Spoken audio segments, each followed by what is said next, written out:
We have got a fantastic panel coming up for you. Innovations in technology and AI, the future of iGaming. So allow me to present your moderator for the session, Chairman and CEO of Teleron Dream & Co., Mr. Teleron. I have Mr. Stav Zilberstein, also known as Stav Zilberstein. Stav, you will sit here. And Stav is quite famous in Malta and quite famous in Israel and in Kharkiv. And he's like the king of outsourcing development. So Stav, I'm so happy to have you here.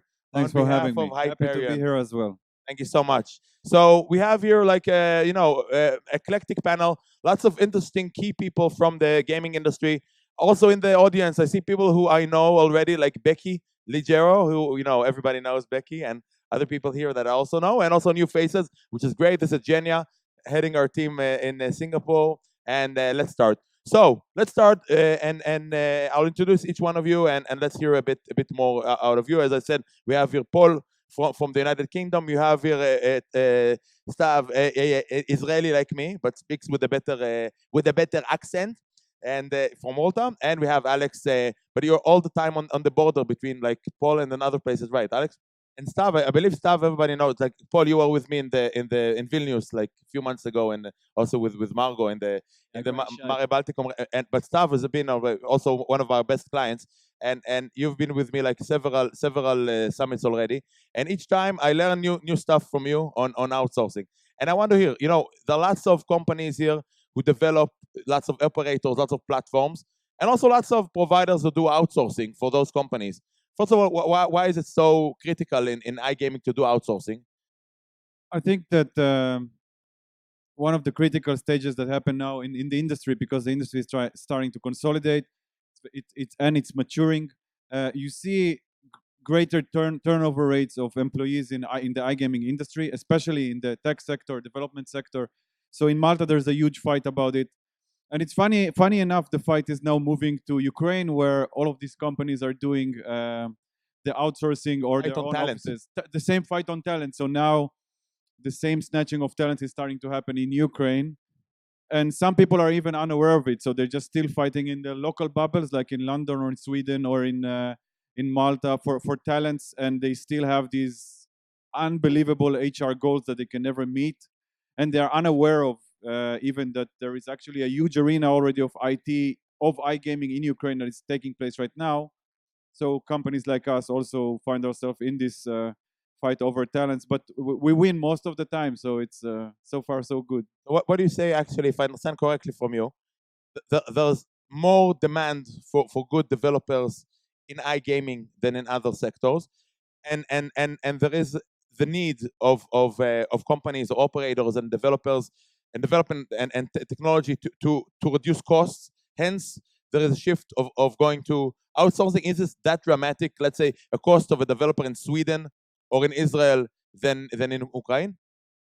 It's uncomparable. I mean, you can find talents in the same level in much cheaper rates. So the Sweden, or I know today in Israel, I think I heard lately that the iGaming developers, like seniors, can reach even salaries of 50,000 shekels, which is around $15,000. It's $15,000, something like $15,000 a month. So I can tell you can get like a whole team of developers in the same level, $15,000 a month. But what I know, Stav, and that's what I saw from some of our clients, the problem with outsourcing is sometimes you have like the standard pool, and then you have, let's say, 30 or 40 developers sitting in Kiev or in Kharkiv, but we'll probably discuss the difference later. But the problem is that you have 40 developers working. One can work with that iGaming company, and one with that platform, one with that PSP doing some kind of optimization, and that's a problem. So how can you prevent the problem when you have like a pool of talent working with, let's say, 4 or 5 different developers? Yeah. So this is a great question, because actually we avoided altogether this problem when in the entire business setup. Because you're right, when it's a pool, then what can you do? 2 game provider companies come to you, and you might end up having talents working on games for 2 companies. This is insane. I mean, everyone is trying to be unique. The last thing you want is through your development sector to have like the same kind of features or games, because the people are shared. So we just in the business structure defined Hyperion differently. We don't have a talent pool. The talents don't exist for a client before they hire us to build the team for them, and then this team stays working only for the client. How is it? And the company culture in Hyperion is in a way that the employees of Hyperion also know they cannot ask to move between clients and projects. So, And so you have like Chinese walls between. You have actually Chinese walls between. yeah, we have to do that because this is the way that our customers feel comfortable, and then there is less conflict of interest in general Oh. between us and the companies that hire these Very nice. services. So that's the idea of like a dedicated team, that you have a dedicated team for each project. Exactly. Very nice, very nice. Stav, you're also like in a multinational, right? You have a small office in Israel, a miniature office. Nothing in Israel. Zero. Left Israel 8 years ago. Like everybody's Nothing is left there. afraid from Israel. Piece of paper with my name on it does not exist there Don't even anymore. fly over Israel. I don't even fly over it, Yeah. But many of your clients are Israeli. You have like gaming clients. Well, maybe transformed Israelis that are not living in Israel anymore. Yeah. Right. No, mostly not. Mostly London, Malta, strongly Malta-based businesses, and then some in London and targeting some in the US. Yeah. But regulation, when the industry becomes more regulated, and some will say more strictly regulated, but I don't think regulation is a bad thing. Do you feel that it has some kind of impact also on like cutting edge developing companies also? Well, in a way, I think we feel the effects of innovation. I would not bore you with data processing agreements. Because nobody cares about that. Oh, don't speak about that. So we need to feel we needed to feel some more of these. That's Margot. That's Margot. Margot is an expert already. GDPR and but besides that, we see actually the effects of the market getting more tight and more regulated. What we experience is just from the other side, the demand to reinvent the market from the big brands, the big gaming providers like Micro Gaming, other companies that are leading the front. They are finally getting opened up to boost their operations and invest more money into innovation, new technology. I think this was what was missing in the time that things were easy, for everyone. Yeah. Everyone could make money without knowing nothing. 2014. Just open a brand, yeah. Get all the services connected, do some SEO, and voila, you are a rich man. You're not missing that, Alex. You're not missing that time. I do. I believe everybody here is missing that time. People who were back then in 2011, 2012, 2014. We missed that time. We say, don't cry over spilt milk, right?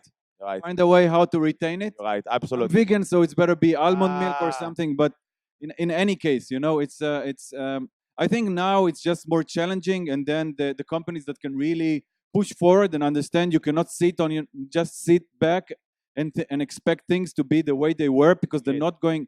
It's only going in one direction. Like it's going to be more strict, more regulated, more complicated. So now you're gonna have to work for it. Great. It's not so bad, I've heard in when we were in Barcelona, some of the CEOs in the CEO panel said, "Look, the margins in the industry maybe they're low, but compared to other industries, it's a fascinating market. Many people would like to take part in such industries with such margins. So absolutely, we better just forget about the past and move forward into the future.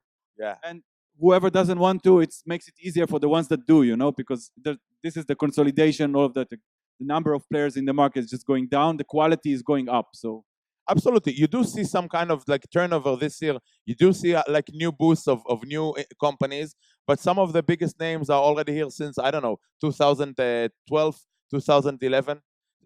I'm not sure in 2011 it was still in like it wasn't like London, Amsterdam, and it was Barcelona. It was different cities, but if you see, some of the biggest names are still here from several years ago, and I believe some of them will stay strong. No, the vibe is also much better. If you were like in the winter in Sweden, you would see everyone is so sad about the regulation. It's just these dark, melancholic talks and like, what's the future of our industry? What should we do? Yeah. And I even heard some I don't know, some operators complaining that affiliates should start bearing some more cost because it's not fair. And it's like the kind of things you hear when the market is really like kind of out of breath. But now it already feels much better. And again, the people who will pace up their technology and put some effort into making something new, they will stay.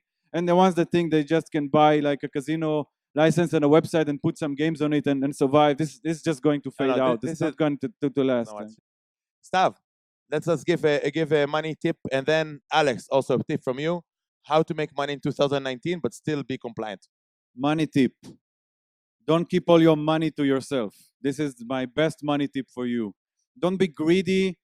Take a large portion of the profits, start spending on innovation, start sticking your neck out, develop new games, new ideas, new technologies, because you will be left out of the game faster than you think.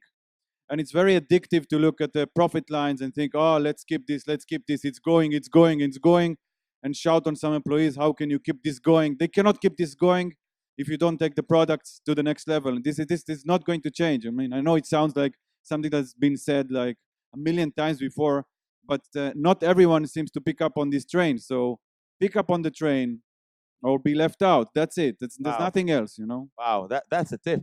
That's a tip. Thank you so much, Stav. Thank you. Thank you, our great team of delegates and audience. Guys, I want to thank you and wishing you a great conference. Bye-bye.